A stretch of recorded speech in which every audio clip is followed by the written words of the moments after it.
The afternoon sun poured through the large windows of the study, making the mahogany desk shine like it cost more than most people's cars. Which, honestly, it probably did. Everything in the Chen household screamed money and success.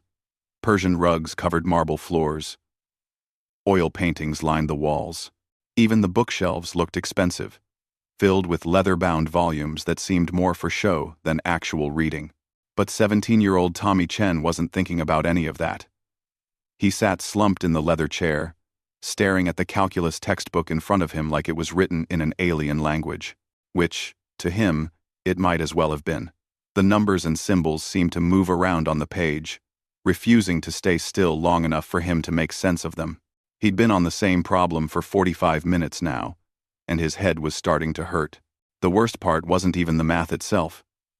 It was knowing that in about 2 hours, his father would walk through that door, ask to see his homework, and then give him that look. That disappointed, cold look that made Tommy feel about 2 inches tall. The look that said without words, "You're not good enough. You're not trying hard enough. You're nothing like me." Tommy rubbed his eyes and tried to focus again. If he could just get through this one assignment, maybe his dad would ease up a little. Maybe he'd actually smile for once instead of sighing like Tommy was the biggest disappointment of his life. His father, David Chen, was the kind of man people wrote articles about. Top lawyer in the city, made partner at his firm before he turned 35. Now at 50, he ran his own practice and had judges on speed dial. People practically bowed when he walked into a room. He'd built everything from nothing, pulling himself up through sheer willpower and intelligence that seemed almost superhuman to Tommy. David had come from a poor immigrant family, worked 3 jobs while going to law school, and never made anything less than an A in his entire life. At least, that's what he told Tommy, usually right before launching into another lecture about wasted potential and squandered opportunities. "You have every advantage I never had," David would say, his voice sharp as broken glass. "The best schools, the best tutors, no financial worries. And still, you bring home these grades? What's your excuse, son?" Tommy never had a good answer. How could he explain that the words on the page seemed to jump around, that he could listen to a lecture and understand everything perfectly, but the moment he tried to read the same information from a textbook, it turned into meaningless squiggles? That he'd spent entire nights staring at study guides, fighting back tears of frustration because his brain just wouldn't cooperate? He'd tried to tell his father once, back in middle school, "Dad, I think something's wrong with how I read. The letters get all mixed up," and David had cut him off immediately. "There's nothing wrong with you except laziness." My father made excuses too. And you know what his father did? Made him sit at that table until the work was done, even if it took all night. Maybe that's what you need. So Tommy learned to keep quiet. He learned to hide his struggles, to pretend he was studying when really he was just staring at pages he couldn't process. He'd gone through 5 tutors in the past 2 years. Expensive ones too. The kind who tutored senators' kids and came with fancy credentials. Each one eventually quit, frustrated that their expensive methods weren't working on this supposedly smart kid who just wouldn't apply himself. The latest tutor had left just last week. Tommy actually felt relieved. Mr. Patterson had been nice enough at first, but even he started getting that edge in his voice after a few months. That tone that suggested he thought Tommy was deliberately wasting his time. Now it was just Tommy alone with his impossible homework, waiting for his father to come home and confirm what he already believed about himself. That he was stupid, lazy, and doomed to fail. A soft knock on the door made him jump. "Senor Tommy?" came a gentle voice. "I brought you some water and cookies." Tommy looked up to see Rosa, their housekeeper, standing in the doorway with a tray. She'd been with the family for 5 years now, ever since Tommy was 12. While his father barely noticed her beyond making sure she kept the house spotless, Tommy had always liked Rosa. She was kind. She asked how his day was, and actually seemed to care about the answer. She made him Mexican hot chocolate when he was stressed, and never made him feel bad about himself. "Thanks, Rosa," he mumbled, trying to casually close the textbook so she wouldn't see how little progress he'd made. But Rosa's dark eyes were sharp. She set the tray down and glanced at the problem he'd been struggling with. "Math homework?" she asked gently. "Yeah, it's fine. I've almost got it." The lie tasted bitter in his mouth. Rosa didn't move toward the door like she usually did. Instead, she tilted her head slightly, studying him with an expression he couldn't quite read. "Signor Tommy, forgive me if I speak out of turn, but you look very tired. And very sad. For a long time now. I see this." Something in her voice, so full of genuine concern, made the wall Tommy had built around himself crack just a little. Before he could stop himself, he heard his own voice, thick with frustration. "I can't do it, Rosa. I can't understand any of this. The tutor quit, and Dad's going to be home soon, and I'm still on problem 3, and I'm so stupid." His voice broke on the last word, and to his horror, he felt hot tears starting to build behind his eyes. He was 17 years old, practically a man, and here he was about to cry over math homework in front of the housekeeper. But Rosa didn't laugh or look uncomfortable. She pulled up a chair and sat down next to him, her weathered hands folding in her lap. You are not stupid," she said firmly. "Not one bit. But I think maybe you learn different than other people. Yes?" Tommy looked at her, surprised. "What do you mean?" "My youngest son, Mateo. He had trouble in school too. Very smart boy. But reading and writing were so hard for him. The teachers, they said he was lazy, not trying. But I knew better. His brain just worked different. He needed to learn in his own way, not the way the school wanted to teach." Tommy felt something flutter in his chest. Hope. Maybe. Though he was afraid to trust it. What happened to him? Rosa smiled, and it was warm like sunshine. "He's an engineer now. Designs bridges. Makes more money than his mama ever dreamed of. But he got there his own way, not the regular way." She paused, then added quietly, "I could help you too. If you want. Teach you the ways that worked for Mateo." But what?" Tommy asked, leaning forward. Rosa glanced toward the doorway, then back at him. "Your father. He might not understand. Not yet. So, maybe this should be our secret for now. Yes? Just until you feel more strong, more sure of yourself." Tommy's mind raced. His father would definitely not approve of the housekeeper tutoring him. David had very specific ideas about roles and boundaries. Rosa was there to clean and cook, nothing more. But Tommy was also desperate.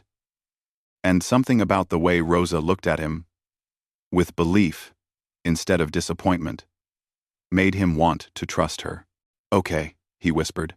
"Yes, please. I'll try anything." Rosa patted his hand. "Good. Tonight, your father works late, yes? We start then.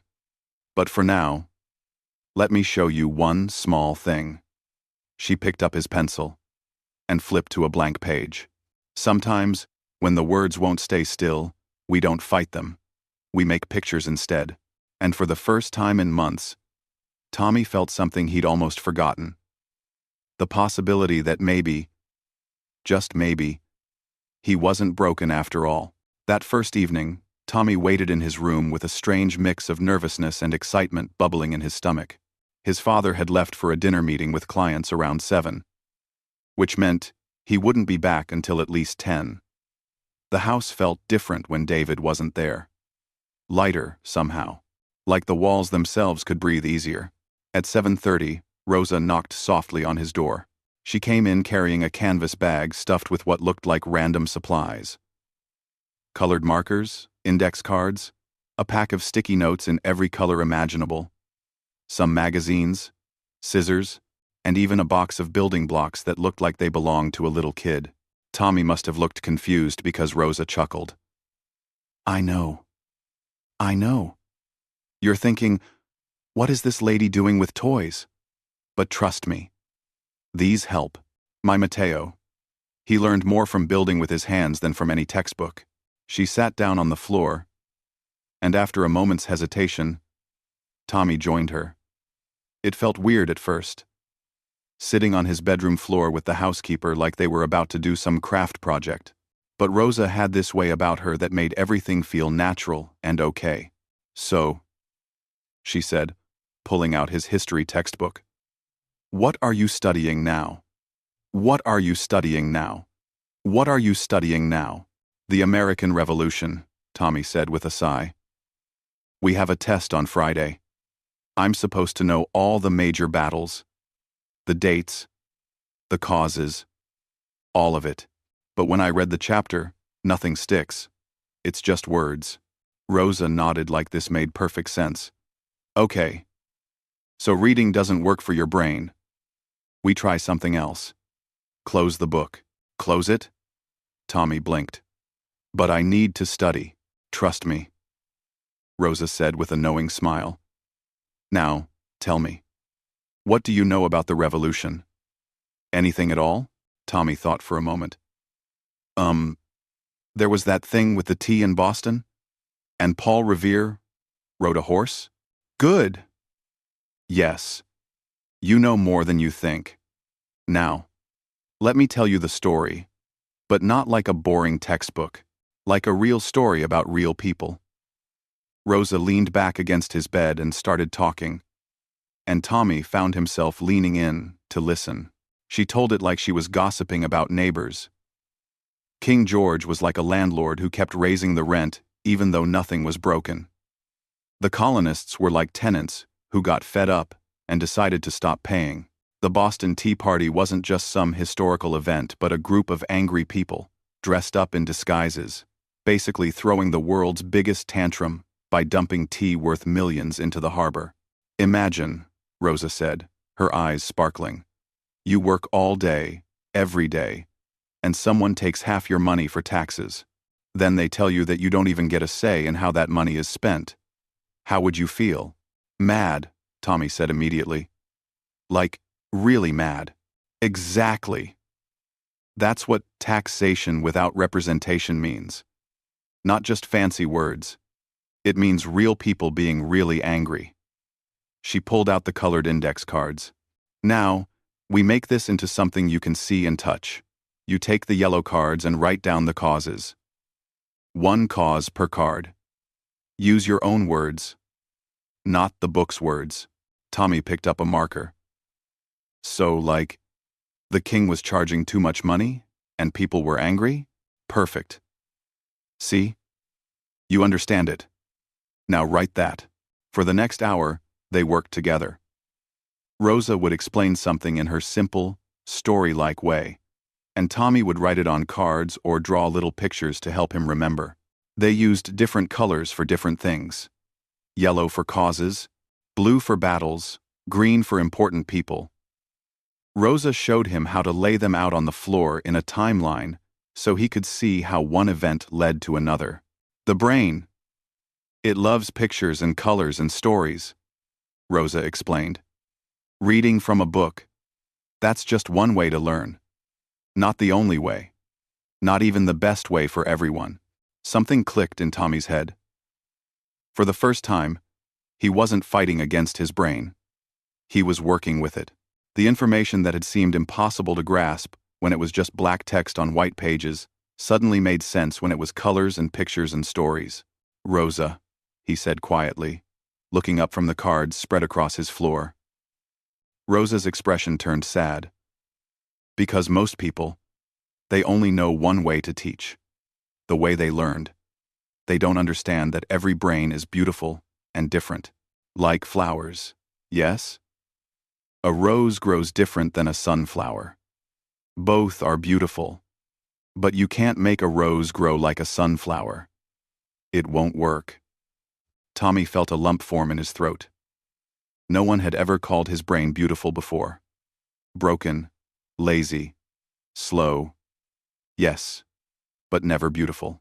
Over the next few weeks, they fell into a routine. Every time David worked late or traveled for business, Rosa would come to Tommy's room with her bag of supplies.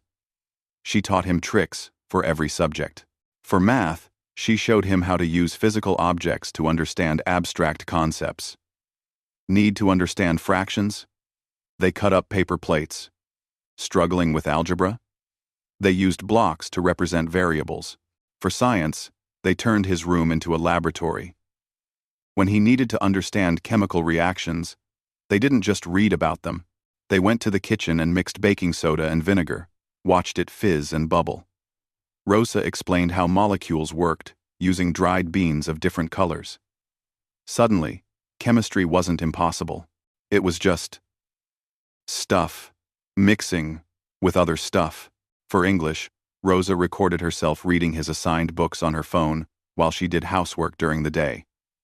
Tommy would listen during his bus ride to school, during lunch, while getting ready for bed. Hearing the words instead of reading them changed everything. He could follow the plot, understand the characters, even analyze the themes. When he had to write an essay, Rosa would let him talk through his ideas first while she wrote them down. Then, he could organize and edit what was on paper. The change didn't happen overnight. Tommy's grades didn't suddenly shoot up to straight A's, but slowly, steadily, they started to improve. More importantly, something else was changing. Tommy started to believe that maybe he wasn't stupid. Maybe his brain just worked differently. And that was okay. He caught himself smiling at school sometimes, actually understanding what the teacher was talking about, because Rosa had already explained it in her way. He started raising his hand in class occasionally, something he'd been too scared to do before. His English teacher even wrote on one of his essays, "Much improvement. Great analysis." But every time his confidence grew, fear crept in right behind it. What would happen when his father found out? And he would find out. Eventually. Tommy knew it. David Chen didn't miss much, and he was already starting to notice the improvement. "Your quiz scores are better," David remarked one evening at dinner, looking at Tommy with those sharp, analytical eyes. "Did you finally start applying yourself?" Tommy's stomach twisted. Rosa, who was refilling their water glasses, gave him a tiny, reassuring smile that his father didn't see. "Just trying harder, I guess," Tommy mumbled, which wasn't exactly a lie. He was trying harder, just not in the way his father thought. David nodded, seemingly satisfied. "Good. Keep it up. I've always known you had it in you. You just needed to stop making excuses." After David left the dining room, Tommy slumped in his chair. Rosa paused by his side and whispered, "One day, you'll tell him the truth. But not yet. First, you need to believe in yourself all the way. Not just a little bit. All the way. Then his opinion won't have power to hurt you." Tommy nodded. But inside, he wondered if that day would ever come. How do you tell your successful, perfect father that you needed the housekeeper's help to pass high school? How do you explain that everything he believed about hard work and willpower wasn't the whole story? For now, though, Tommy pushed those worries aside. He had a chemistry test tomorrow, and Rosa had promised to help him make a study guide using cotton balls and pipe cleaners. Somehow, that didn't seem weird anymore. It seemed like the smartest thing in the world. As he headed back to his room, Tommy looked at his reflection in the hallway mirror. The boy staring back didn't look quite as defeated as he had a few weeks ago. His shoulders were a bit straighter, his eyes a little brighter. Maybe, just maybe, he was going to be okay. By the time senior year rolled around, Tommy Chen was a different person. Not on the outside, where people could see, but on the inside, where it mattered. He walked into his high school that September with something he'd never had before. Actual confidence. Not the fake kind he used to wear like armor, but the real kind that came from knowing he could learn, he could understand. He just needed to do it his own way. His grades from junior year had been solid, not perfect, but B's and even a few A's, mixed in with the occasional C. For someone who'd been pulling D's and F's just a year earlier, it was nothing short of a miracle. His teachers were impressed. His classmates stopped seeing him as the rich kid who was coasting by on his father's money. And David? Well, David was pleased, in his own reserved way. "I knew you had potential," his father said one evening, reviewing Tommy's report card. "You just needed to grow up and get serious about your future." Tommy bit his tongue. He wanted to scream that it wasn't about growing up or getting serious. It was about finally having someone teach him in a way his brain could understand. But Rosa's words echoed in his mind. "Not yet. Wait until you're strong enough that his words can't break you." The secret lessons continued, though they'd gotten more sophisticated. Rosa had learned what worked best for Tommy's brain, and she'd gotten creative. She'd discovered he had an amazing memory for things he could see and touch. So every lesson became visual, tactile, real. History turned into timelines drawn across poster boards that covered his bedroom floor. Literature became character maps with photos cut from magazines. Physics turned into experiments with household items. They'd developed a system too. Rosa would read his textbooks out loud and record them on her phone during the day while she cleaned. She'd do it in bits and pieces, a chapter here, a section there, while she dusted or folded laundry. Then Tommy would listen to her recordings on his headphones during his commute to school, during study hall, anywhere he could. His teachers had no idea why Tommy Chen had suddenly become a good student. They just figured he'd finally decided to apply himself, which was exactly what Tommy let them think. It was easier than explaining the truth. But senior year brought new pressures. College applications were due by December. And David had expectations. Big ones. He wanted Tommy to apply to Harvard, Yale, Princeton, all the schools he'd been rejected from when he was young. "You have every advantage," David reminded him constantly. "Top grades now, good test scores, my connections. You can get into schools I only dreamed about." Except Tommy's test scores weren't that good. The SAT had been a nightmare. Even with extra time accommodations he'd fought to get without his father knowing. Reading comprehension was still his enemy. He'd scored well enough to get into decent schools, just not the elite ones his father had his heart set on. Tommy spent hours researching colleges with Rosa's help. But he wasn't looking at the same schools his father was. He was looking for universities with strong support programs for students who learned differently. Places where he could get official help, real accommodations, maybe even a proper diagnosis of what made his brain work the way it did. Late one night in October, Tommy filled out an application to a state university 3 hours away. It had an excellent program for students with learning differences. He wrote his essay about struggling in school, about learning that different didn't mean broken. He didn't mention Rosa by name, but her influence was in every word. "What are you working on?" Rosa asked one evening, bringing him tea while David was at a charity dinner. "College essay," Tommy said, turning his laptop so she could see. "For Westfield State. They have this amazing program for students like me." Rosa read over his shoulder, and Tommy saw her eyes get wet. "Mijo, this is beautiful. You're telling your truth." "Yeah. But Dad's going to lose it when he finds out I'm not applying to his dream schools," Tommy said, anxiety creeping into his voice. "He's already planning my future. Law school, joining his firm, the whole thing. And what do you want?" Rosa asked gently. Tommy had never really let himself think about that before. What did he want? "I think I want to be a teacher," he said slowly, the words feeling strange but right in his mouth. "Specifically, for kids who learn differently. Kids like me. So they don't have to feel stupid for 12 years like I did." Rosa squeezed his shoulder. "That's a beautiful dream. And you'll be amazing at it. Because you understand. You've lived it." "Dad will think it's a waste," Tommy said quietly. "Teachers don't make the kind of money he values." "Your father's opinion is not your destiny," Rosa said firmly. I learned this the hard way with my own children. I wanted them to follow my plans, my dreams, but they had their own lives to live. And you know what? They're happier than I ever imagined because they chose their own paths. Over the next few weeks, Tommy submitted applications to 6 universities. 2 were schools his father wanted, just to keep the peace, but the other 4 were schools Tommy actually wanted to attend, schools where he could get the support he needed and study education. He also did something he'd been too scared to do before. He scheduled an appointment with an educational psychologist for testing. He used money from his summer job to pay for it without telling his father. The testing took 6 hours over 2 days, and it was exhausting, but Tommy needed to know.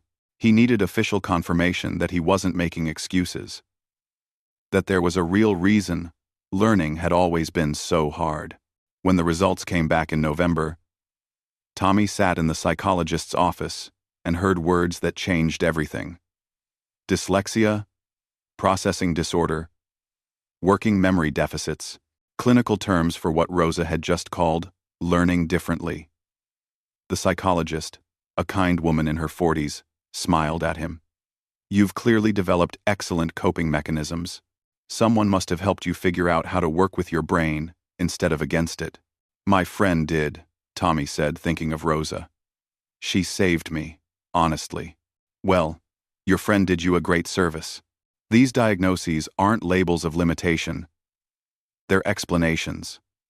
And with the right support, students with your profile often excel in college and beyond. You just need accommodations and teaching methods that work for you." Tommy left that office with a folder full of documentation and a heart full of relief. He wasn't lazy. He wasn't stupid. His brain was just wired differently. And that was okay. More than okay. Some of the most creative, successful people in the world had similar profiles. The psychologist had rattled off names: actors, entrepreneurs, artists, scientists, all brilliant people who learned differently.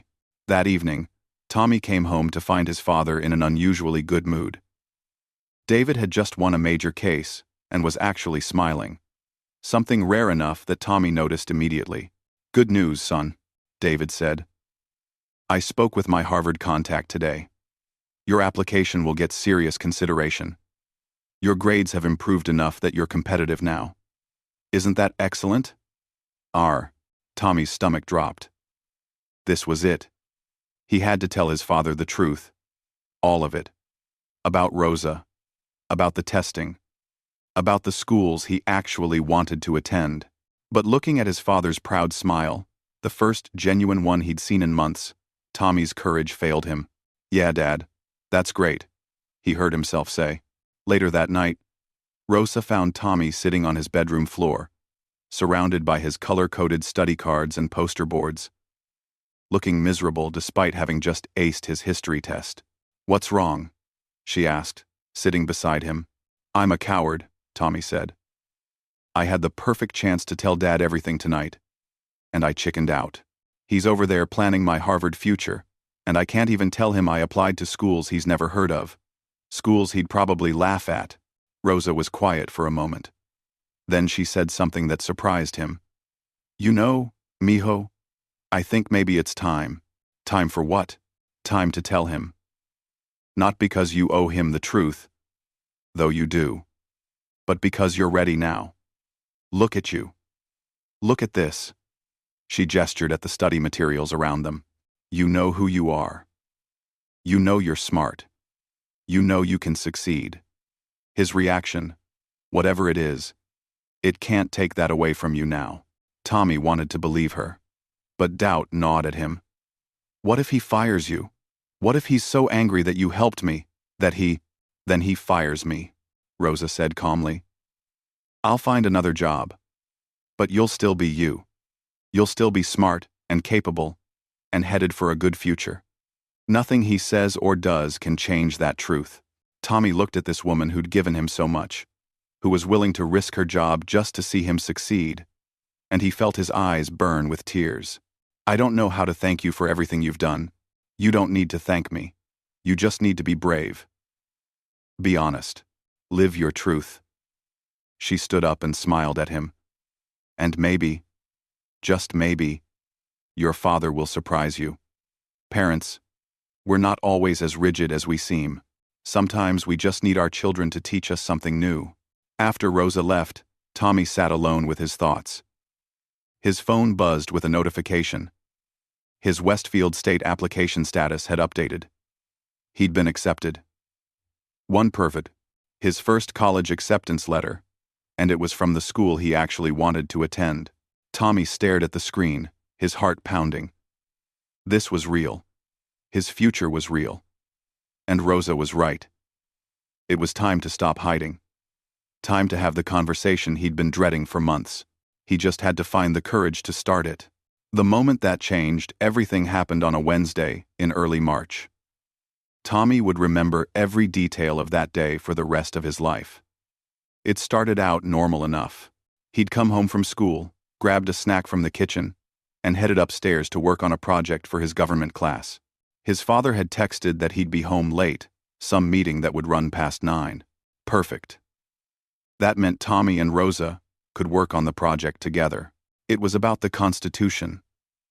And Rosa had come up with this brilliant idea to create a visual timeline with all the amendments, showing how the country changed over time. They'd spent the past week cutting out pictures from magazines, printing historical photos, creating this whole sprawling display that covered most of Tommy's bedroom floor. Around 6:30, Rosa knocked and came in with her bag of supplies. They got right to work, sitting cross-legged on the carpet, arranging the final pieces of their timeline. Rosa was explaining the 14th Amendment using a story about her own grandmother, who hadn't been allowed to vote, making the dry legal language come alive with real human experience. You see, Rosa said, holding up a photo. Equal protection under the law. It's not just words. It's people fighting to be treated like people. My abuela. She marched for. She stopped mid-sentence. Her eyes went wide, fixed on something behind Tommy. Tommy turned around and felt his heart drop into his stomach. His father stood in the doorway, briefcase still in hand, staring at the scene before him. He was home 3 hours early. The silence that followed felt like it lasted forever. Tommy's mind raced, trying to think of an explanation. Any explanation that would make this look less damning than it was. But what could he say? The evidence was everywhere. Poster boards, covered in Rosa's handwriting. Color-coded note cards spread across the floor. A recording device sitting on his desk with Rosa's voice explaining the Bill of Rights. Rosa, David said finally, his voice eerily calm. Could you please leave us alone? Rosa stood up slowly. She looked at Tommy, and in her eyes, he saw an apology mixed with encouragement. She squeezed his shoulder as she walked past. It will be okay, Mijo, she whispered. Too quiet for David to hear. But Tommy wasn't sure anything would be okay ever again. After Rosa left, David walked into the room and closed the door behind him. He set his briefcase down carefully, deliberately, like he was buying time to control whatever he was feeling. Tommy scrambled to his feet, his hands shaking. Dad, I can explain. How long? David interrupted, his voice still too calm, too controlled. That was somehow worse than if he'd been yelling. How long has this been going on? Tommy's throat felt tight. Almost 2 years. He watched his father's jaw clench.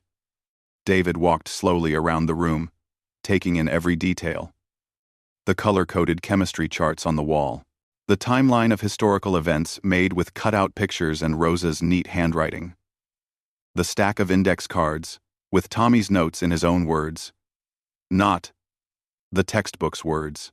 The little foam blocks they'd used to understand algebra problems. David picked up one of the cards. Read it. Set it down. Picked up another. His face was unreadable, which terrified Tommy more than anger would have. All this, David said quietly, gesturing at the materials around them. We did it together, Tommy said, finding his voice. She taught me how to learn, Dad. How to work with my brain instead of fighting it.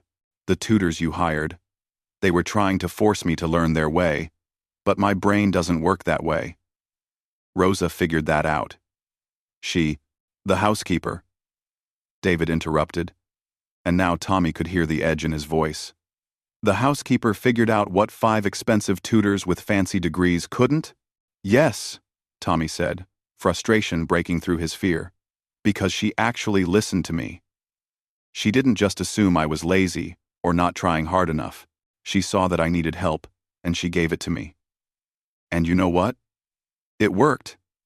My grades are good now, Dad. I'm passing everything. I got accepted to college. College?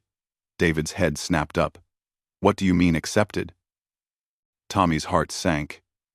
He hadn't meant to mention that, but it was too late now. Everything was coming out. I got accepted to Westfield State. They have a program for students with learning differences. Students, like me. The silence that followed was deafening. David stared at him like Tommy had just spoken a foreign language. Learning differences? What are you talking about? You don't have learning differences. You just needed to apply yourself, which apparently the housekeeper helped you do. No, Dad. Tommy walked to his desk and grabbed the folder from the educational psychologist. His hands were trembling as he held it out. I have dyslexia and a processing disorder. I got tested. It's all in here. There's a medical reason I've always struggled. It's not about effort or willpower. My brain is literally wired differently. David didn't take the folder. He just stared at it like it was a snake. You got tested? When? Who paid for it? 2 months ago. I paid for it with money from my summer job. Because I needed to know. Dad. I needed proof that I wasn't just making excuses. Making excuses.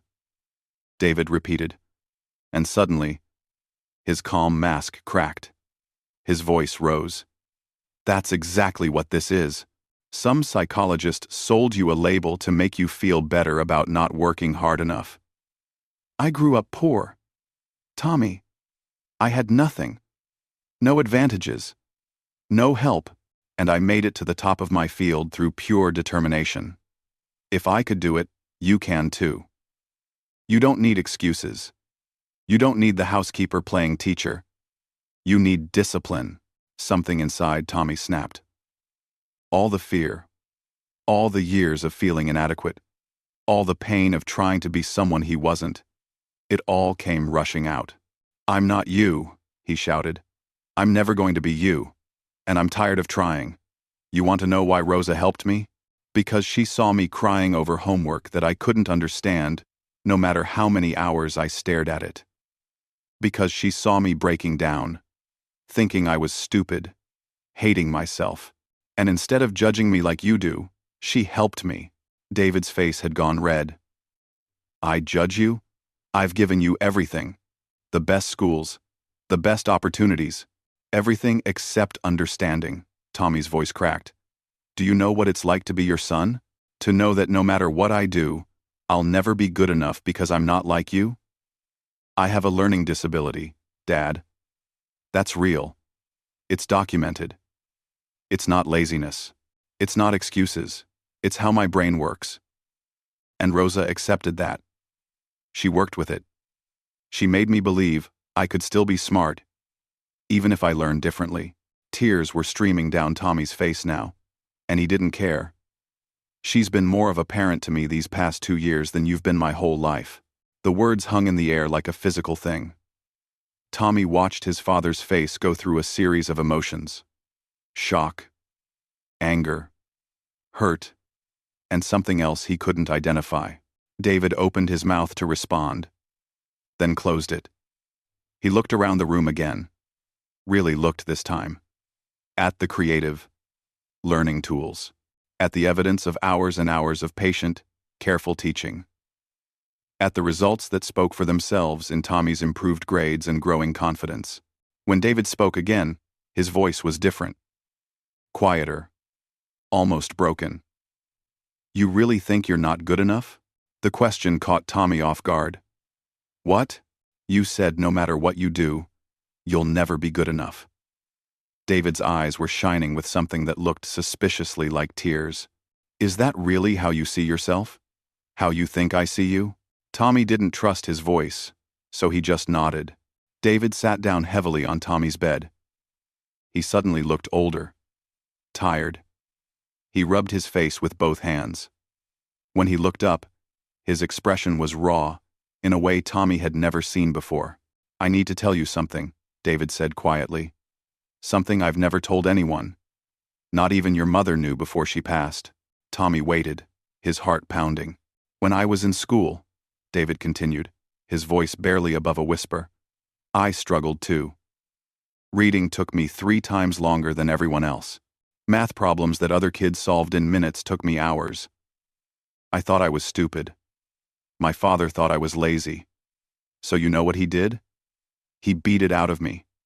Literally, every night, I got a problem wrong. I got the belt.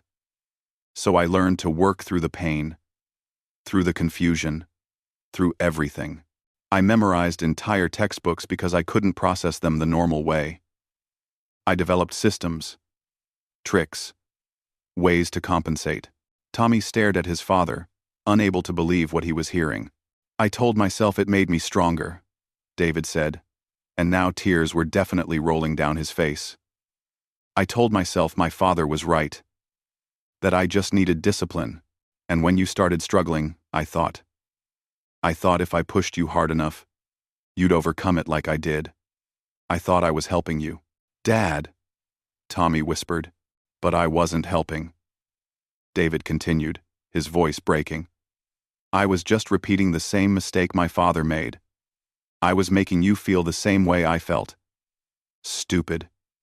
Not good enough. And I'm so sorry. For the first time in Tommy's memory, his father was crying. Not just tears, but actual sobs that shook his shoulders. And despite everything, despite all the anger and hurt, Tommy felt his own heart break for this man who'd been suffering his whole life without knowing there was another way. Tommy sat down next to his father on the bed. They sat in silence for a long moment. Then, David spoke again. Rosa, he said. She helped you? Yeah, Tommy said softly. She saved me, David nodded slowly. Then, I owe her an apology, and so much more than that.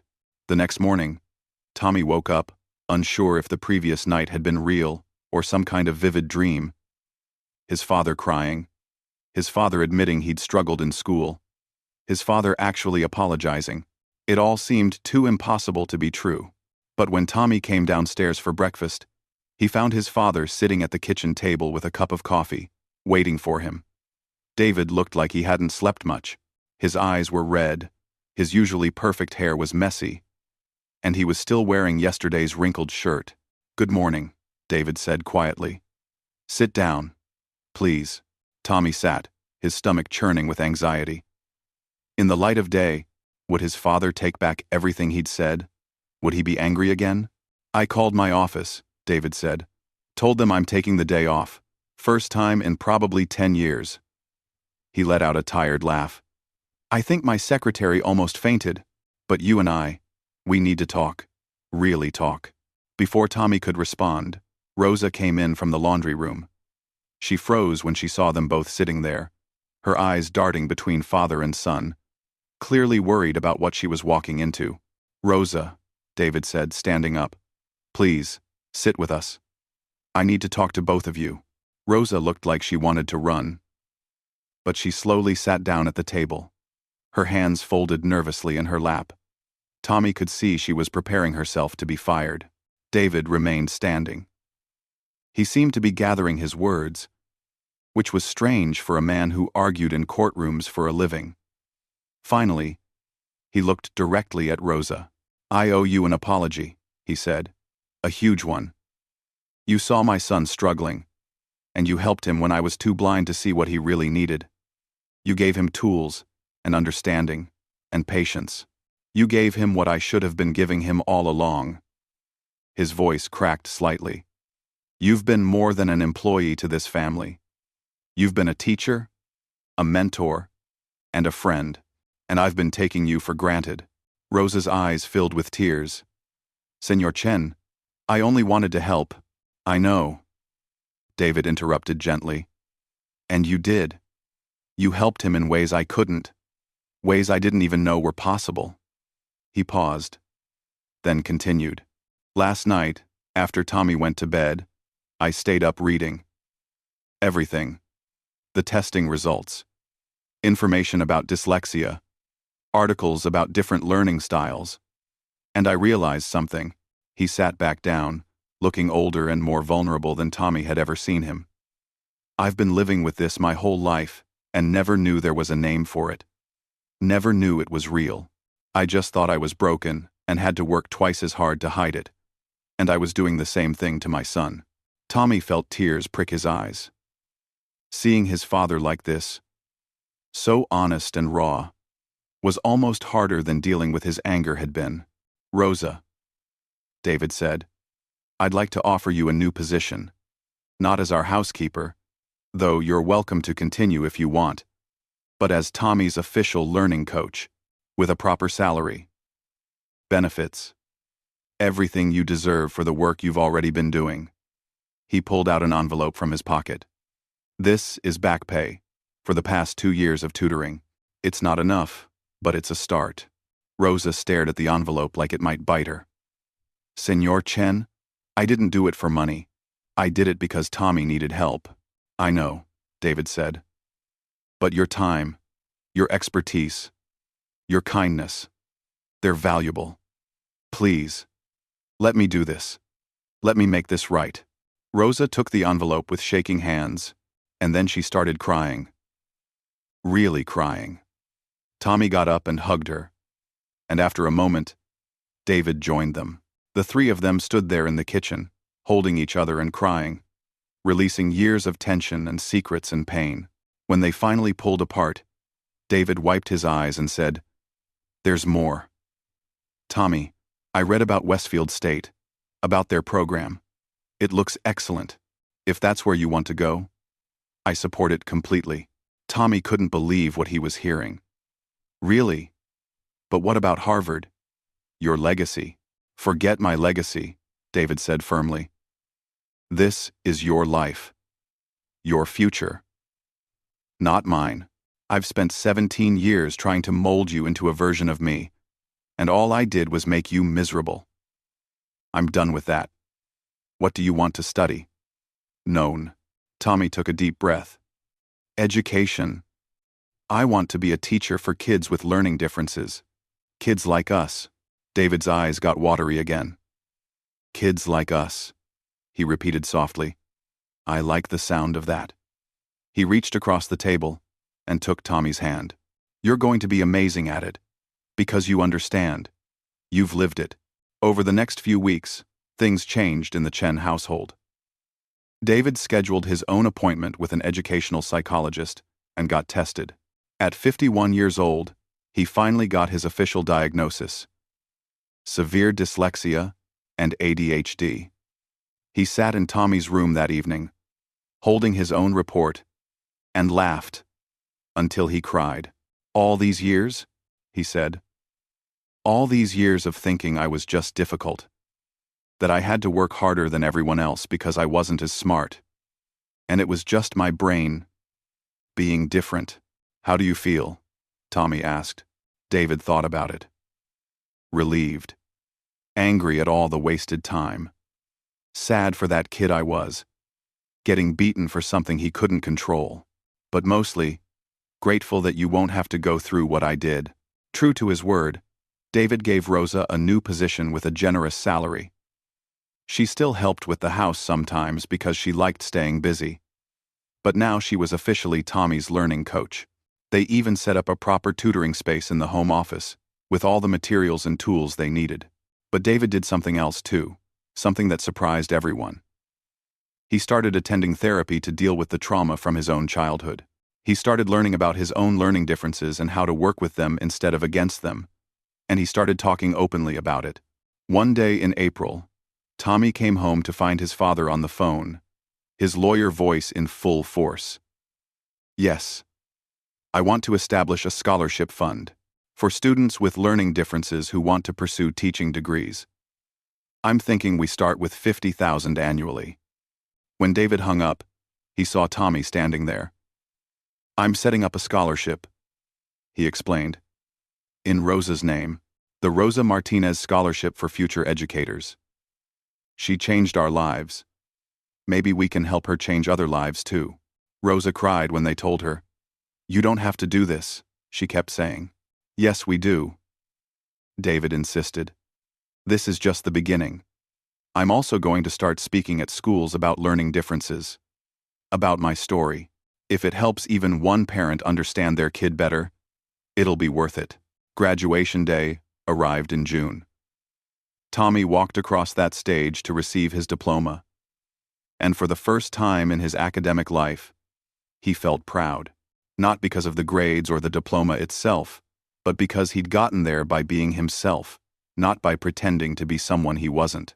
His father stood in the audience next to Rosa, both of them cheering louder than anyone else. After the ceremony, David pulled Tommy into a tight hug. I'm so proud of you, he whispered. Not because you graduated, but because you taught me how to be a better father. You taught me it's okay to learn differently. You taught me it's okay to need help. I didn't do that, Tommy said. No, David said, pulling back to look at him. You both did. She saw you struggling and chose compassion. You were brave enough to accept help. Together, you showed me there was another way. A better way. That evening, the three of them had dinner together at the kitchen table. Not in the formal dining room, where David usually ate alone, while Rosa served, and Tommy picked at his food, but together, as equals, as family. So, Rosa said, smiling at Tommy, excited for college? Terrified, Tommy admitted. But in a good way. For the first time, I feel ready. You are ready, David said. More than ready. And if you ever need help, you call. Rosa and we're a team now. We'll figure out anything you need. Tommy looked at these two people who'd saved him in different ways. Rosa, who'd seen past his struggles to his potential, and his father, who'd finally learned to see past his own pain to become the dad Tommy had always needed. Thank you, Tommy said, his voice thick with emotion. Both of you. For everything. 3 years later, Tommy graduated from Westfield State with honors. He'd thrived there with the right support and accommodations. David attended every parent's weekend, often bringing Rosa with him. They'd become an unlikely but beautiful little family unit. At Tommy's college graduation, he received a special award, the Outstanding Future Educator Prize. In his acceptance speech, he talked about learning differences, about struggling in silence, about the housekeeper who saw a struggling boy and chose to help instead of judge. My teacher, my mentor, my friend Rosa showed me that everyone can learn, Tommy said, his voice carrying across the auditorium. We just need someone who believes in us enough to find the right way to teach us. And my father showed me that it's never too late to change, to grow, to become better than you were. In the audience, David and Rosa sat side by side, both crying happy tears. The scholarship fund David had established had already helped 12 students pursue teaching degrees. David had become a vocal advocate for learning differences in education, speaking at conferences and schools across the country. But the real change was simpler and more profound than any of that. It was in the way, David now said, I love you, to his son. In the way Tommy called home not out of obligation but because he wanted to share his life with his dad. In the way Rosa was invited to every family gathering. Not as an employee, but as part of the family. One person's kindness had sparked a transformation that rippled outward, touching more lives than any of them could count. And it all started with a struggling boy, a compassionate woman with colored index cards, and the courage to learn in a different way. Sometimes the most profound changes start with the smallest acts of compassion. A housekeeper who saw a boy crying over homework and chose to help. A son who found the courage to be honest about his struggles. A father who learned that strength sometimes means admitting you were wrong. Together, they proved that it's never too late to change your story. Never too late to learn. Never too late to become who you were always meant to be.